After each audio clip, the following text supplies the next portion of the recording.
Welcome to the lecture series on image recognition with neural networks. This is lecture 6, where we'll be writing the entire image recognition program in Python. Here are the objectives. We'll write the entire program that recognizes handwritten digits.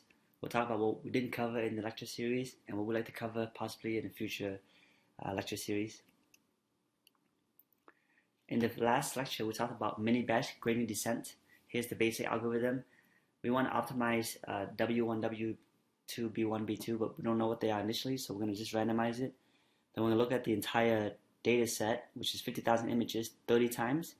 Each time we look at the data set, we're going to shuffle the training set, pick out 10 images. Then using those images, we vectorize it by creating X and Y, which is matrices of images and labels.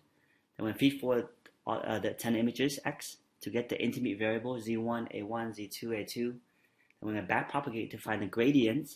Remember, the gradient is the direction of biggest increase, so we want to go in the opposite direction of the gradient to decrease the cost.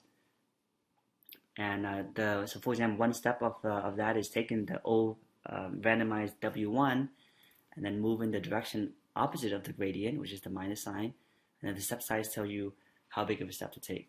And so we keep doing this to continually find and adjust our parameters.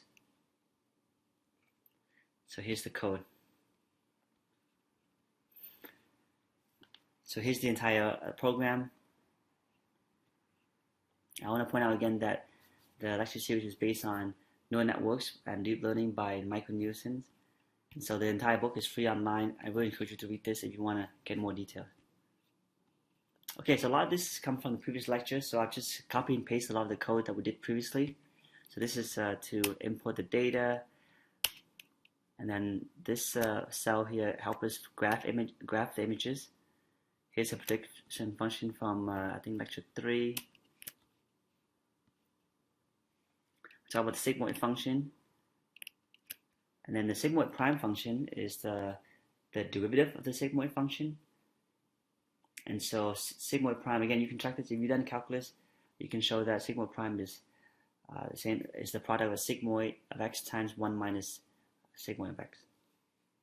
So here's the sigmoid prime function, and then this is the classifier. This is the score function given an image x, and the parameters. Again, the first lecture we used the optimized parameter to make prediction, and so given the parameters, we can find the prediction by doing a matrix multiplication, adding the B1, applying sigmoid. We're doing this twice because this is a 2-layer neural network, and then so A2 is the prediction vector. And then in one of the lectures we talk about vectorizing, which is taking a mini batch and then put it into a big matrix so that we can apply the apply the feed forward network only once rather than doing it using a for loop. And then this is the 4 equation of backpropagation that we talked about in lecture 5. We'll use those to find the gradients.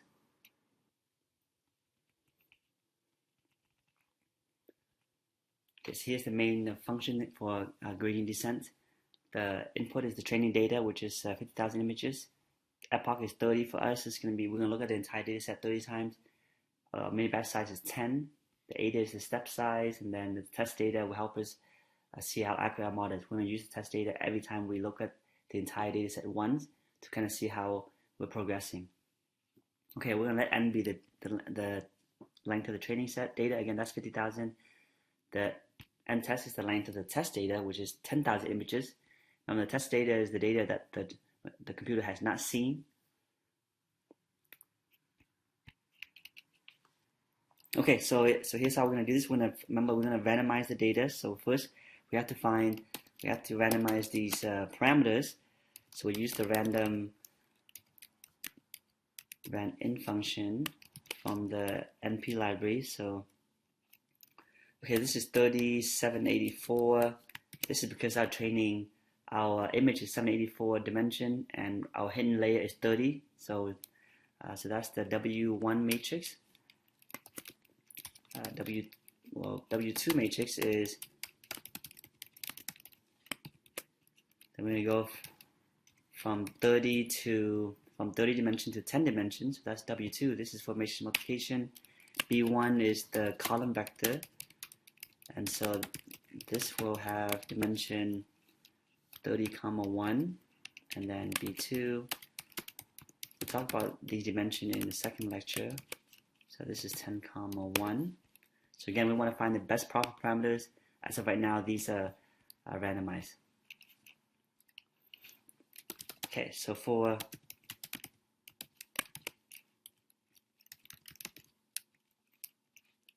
so here's the outer loop, which we go to. This is 30, so we go through the entire data set 30 times. Each time we shuffle or randomize the training data.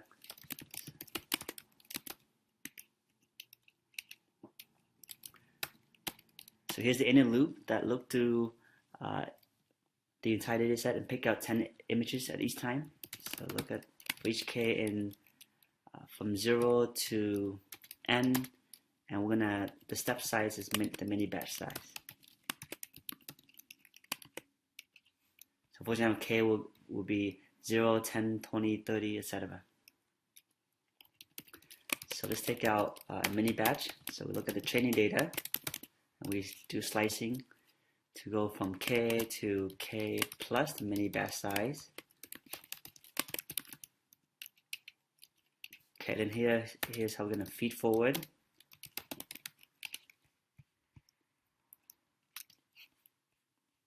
Actually, before that, we have to vectorize it first. So vectorize mini batch with mini batch. So again, X is the 10 images, Y is the 10 labels. Okay, so here's the feed forward. Z1 is NP dot, this is the matrix multiplication, W1 with X plus B1, and then A1 is applying sigmoid. This is the one layer, Z1, and then we do this again. Z2 is multiply W2 with A1, the previous result, and then add B2 to it, and then A2 is applying the sigmoid function to Z2. And then now we have to backpropagate. Again, this is also vectorized. So we first find DJ DZ2. Okay, so again, this is the four formulas right here. L for us is 2 because we have a 2-layer neural network. And so M is the mini batch size. So this is A2, which is the prediction minus the label times element-wise multiplication. This is the O dot sigmoid prime of ZL, which is the intermediate layer Z2. So we use that. We're going to say 1 divided by mini batch size.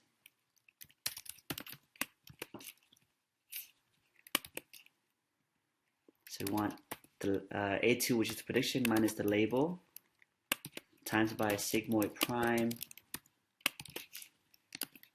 of Z2. And then we're going to use that to find DJD W2. So that means we use DJD Z2 and multiply by I minus 1 transpose. So now we're going to find, so this is, so again, this is DJD Z2 times A1 transpose.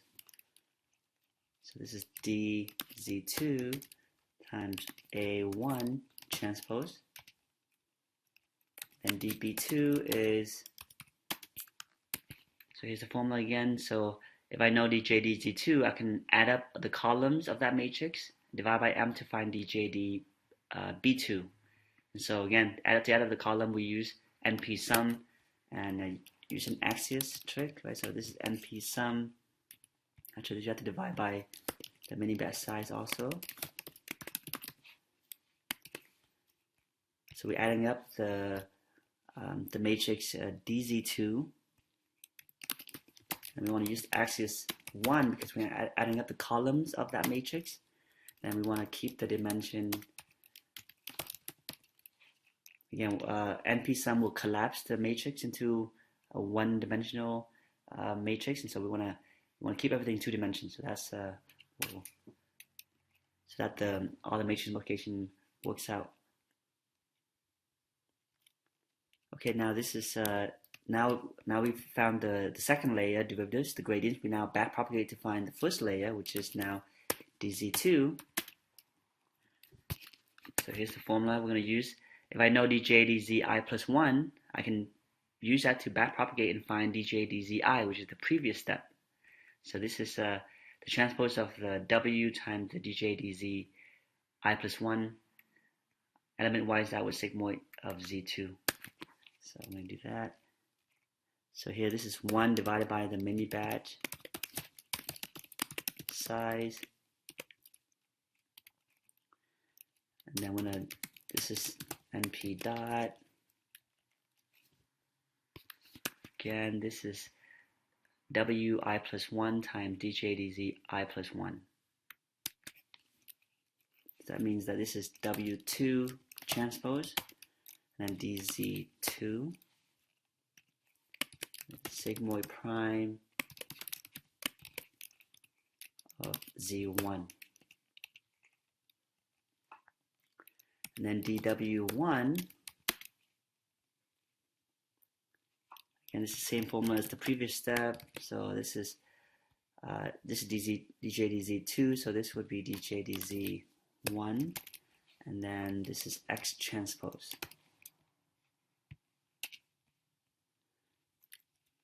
And then finally DB1 this is similar. We're going to use that NP sum trick, so it's 1 over mini batch size NP dot. So it's DZ1, and then axis is also 1. Keep the dimension. I think that's it. So now we found the gradient, the direction that we should walk to increase the cluster modes. So you want to take the opposite direction. So this is now we're going to update the parameters. So for example, W2, this is take the old value, go in the opposite direction, this step size, and then the gradient is dW2. So that's just the gradient direction. And then we do this again for the other parameters. So now, for example, W1, we take the old value of W1 and go in the opposite direction of W1. Same thing here. Now this is, say, B2. Take the old value of B2, and then the gradient of B2. And then finally,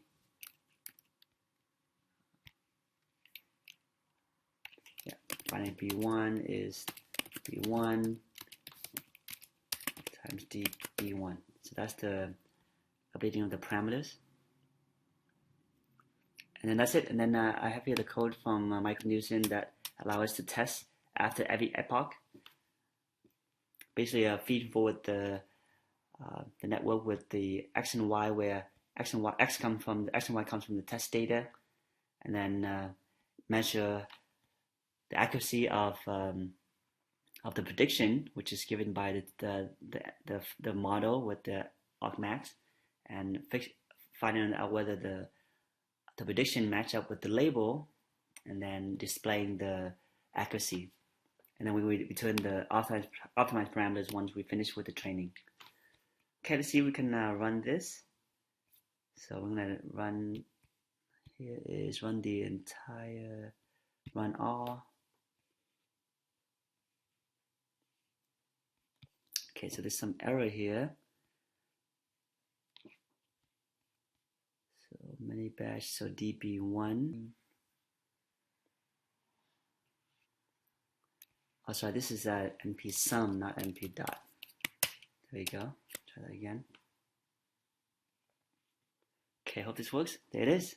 So after the first epoch, which is look into the entire training set 50,000 times, we have an accuracy of about 82%. So 81%. And notice that as we look at as we look more and more of the data, the accuracy increases. And so after looking at the training data, for example, 7 times, we have about 91% accuracy. So this is pretty amazing that using this gradient descent, we can continually see improvement over our parameters and reducing our error and thereby increasing the accuracy of our model. If you remember from lecture 1, I gave you the parameters that allow you to make prediction on images. Well, this is the place where we found those parameters. I basically saved the parameters from a training session like this, and then upload it into lecture 1's notebook. And so we do this 30 times. So as we get to ECMAR 29, it'll stabilize to around 94, 95%. And then once we do that, we can use those parameters that we get from training the data, training the program to make prediction. And that's what we're going to do once we wait for this to complete. By the way, we didn't do this with vectorization. For example, Michael Newton's code will be a lot longer to train this, but because we vectorized it, this is actually pretty fast. I think I measured it to be about 3 or 4 times faster than the unvectorized version. So here it is. So now that we have the parameters that we saved, we can now make prediction. So using these newfound parameters, here's the prediction, and let's check to make sure if that's accurate. There it is. So this looks like gets everything right. Okay, congratulations. So that's basically the entire code. So hopefully you've tried to do that on your own in lecture 5, but if not, you can look at this video and find your mistakes. Okay, so this is basically the end of the lecture series. So I want to talk about what we didn't cover. So we didn't cover hyperparameter tuning. I mentioned this a lot during the lecture series. We kind of were given all the parameters. For example, we used a 2-layer network. We used 30 for the epoch, and all those. The step size also is all given. But technically, we had to find those on our own. And we didn't talk about overfitting, which is basically when we do well on the training set, but we don't do well when we look at new data. And the way we fix that is use something called regularization. We also didn't talk about using a library to do this. We did everything manually, which is a lot of calculus, but in practice, people usually don't use all this calculus by hand. They use TensorFlow or some kind of a library to do all the derivatives for us. Okay, what's next? There's a lot of things that I want to do in the future. So for example, I want to do a tutorial on TensorFlow and see how we can write this entire program without using all those calculus formulas. When we want to talk about image recognition, really convolution neural networks is the way to do it. We basically only do a basic fully connected neural network, but maybe something in the future we can talk about CNNs. Recurrent neural networks is also very popular, especially when it comes to things like natural language processing, handwritten recognition, things like that. And then there's also other machine learning algorithms. Linear logistic regressions are basically the same thing as what we talked about, but maybe more detail on some application of those. And then also things like support vector machines and trees and all those other algorithms. So again, hopefully these are the list of things that I can talk about in the future lecture series. Thank you for watching. And again, if you like this video, please subscribe, like, or share these videos.